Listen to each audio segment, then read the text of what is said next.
Hey, it's Chris Caddo. Thanks for joining me in this video. What I'm going to do in this video is explain to you potentially how you could start a business with no money at all.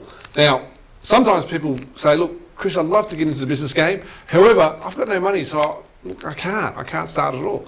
Now, business is not necessarily easy. You've got to work hard at it. You've got to work hard at what you do, and you've got to be smart and work smart in what you do.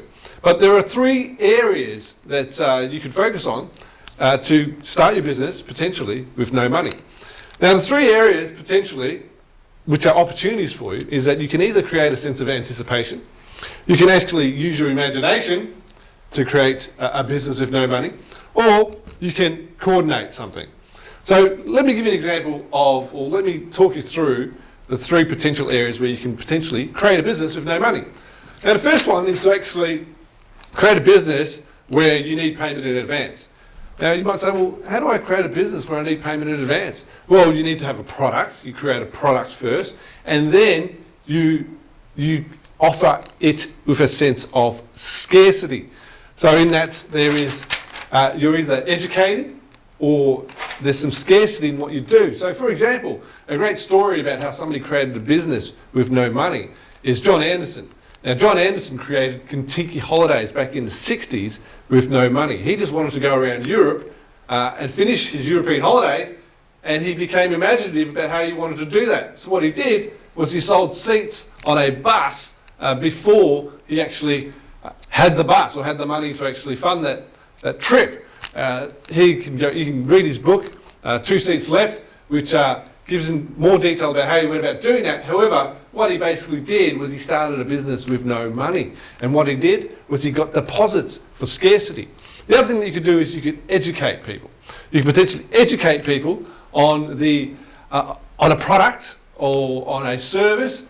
And with education, you need to pay in advance for education. So potentially, if you've got an education product which you can create, or an event which you can create, which might entertain people as well, then you can get people to secure their spot, or a sense of scarcity, to secure their spot, then you can get them to pay in advance to secure their spot. So potentially, payment in advance is one way which you can actually start a business with no money. But clearly, you've got to deliver the value. Otherwise, people will be after you for their money back. So a sense of anticipation and having scarcity, because there could be limited seats or limited seats in the room. So you give them a sense of scarcity, get them to pay in advance to secure that spot and then deliver that value when the time comes. So payment in advance is one potential method of starting a business with no money. The second is using your imagination. And when you use your imagination, you need to be able to see value that others can't see. So value is a key word here, right? You can't start a business without delivering value, whether it's payment in advance or otherwise. Ultimately, you've got to deliver value. If you don't deliver value, people want their money back. So, however, using your imagination, you can potentially deliver value that others can't see in a particular situation.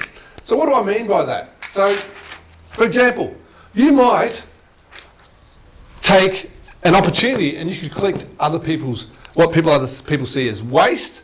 Because you remember, you've got to deliver value. So you're taking things away from people, which is a problem that they need to deal with, but they haven't had time to deal with, or the money to deal with it, or they don't know what to do with that particular problem that they have. So potentially, sometimes people might have a waste or byproduct from whatever it is that they do. And you could take that waste away and resell it if you can see an opportunity for solving somebody's problem. Or there might be some scrap that people have, or some old stock which people might perceive as waste. So for example, things that people can't sell. So if somebody can't sell something and it's sitting there and it's taking up room in their warehouse and it's giving them a headache, if you come along and offer a service, I can take that old stock off you, that scrap, that what you perceive as waste, and I know I can link and I can sell it somewhere else. You're actually offering value. Why? Because you're taking that old stock off their hands and you're offering value to somebody else which that person who had that old stock or that waste could not see. The other thing is idle capacity, in that you might have idle capacity and you could use it to deliver some value for somebody else, or you could see that somebody has some idle capacity in some warehousing or some office space, and you know how you could use that office space or that warehousing area to sell products on their behalf.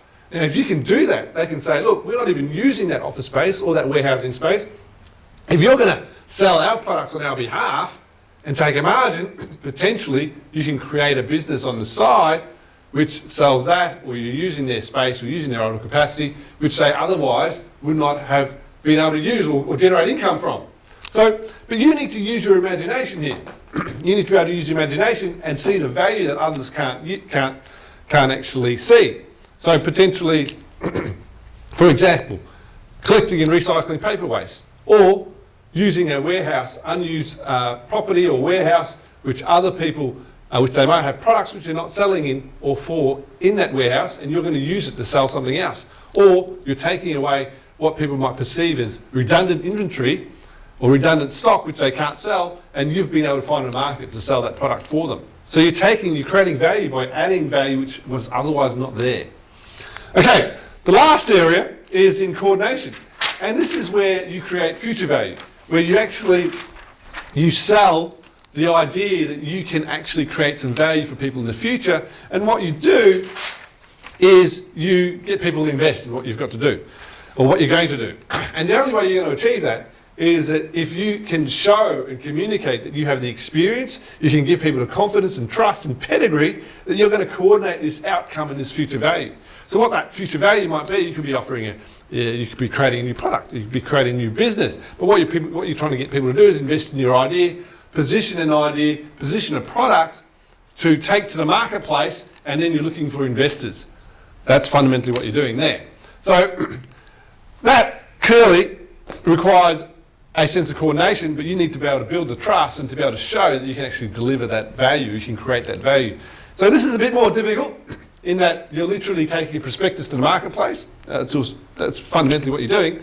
Or you can crowdsource. So you can crowdsource for an idea. Now, crowdsourcing is a new way of generating funding, but typically with crowdsourcing, there's a social good to be able to promote that service that you've got going forward. People can see the value in that service, and they might actually provide some funds for an appropriate return, whichever it may be. You may offer something for the fact that they're going to source. It may be a discount, or it may be some ability to use their services, or it may be just a social good which they want to be part of, or it could be even shares. Who knows? But you could create an ability you could create a vehicle for creating future value and source that through investors or crowdsourcing.